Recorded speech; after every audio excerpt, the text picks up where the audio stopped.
Hi folks, in my next little set of 2 videos coming up on the R32, I'm going to be replacing the fog lights and reverse lights, obviously on the rear of the car.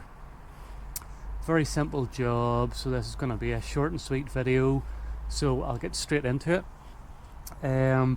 In this case it's going to be, if I double check, this is the rear fog light here on the driver's side of the car. So pop that cap off on the rear of the boot,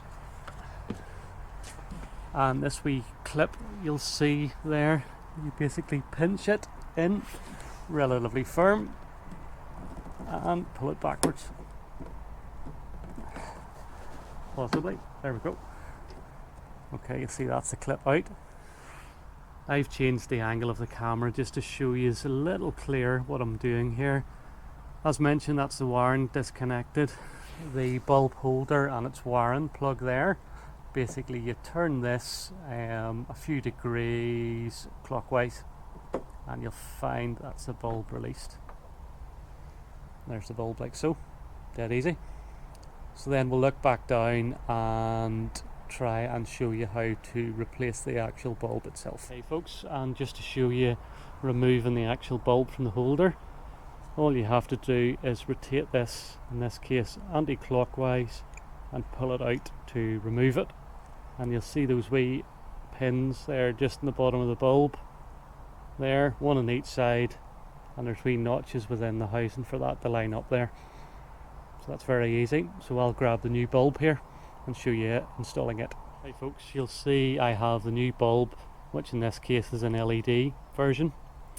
The wee pins or nubbins there on both sides will line up inside the bulb holder like so, and rotate round. You see there's a good solid click there whenever that rotated round. So that's in place. Time to give this a wee rub. Obviously I'm wearing gloves for good reason here. Okay, I'm just about to install the bulb itself. You'll see there's 3 wee tags there throughout on the bulb holder itself.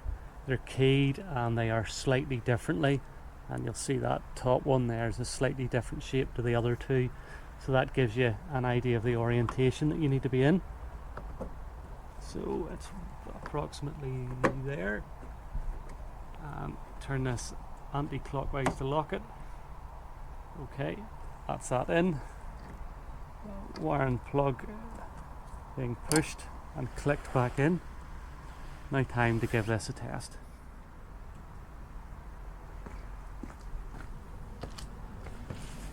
There you go. You can see the bulb's working a-okay.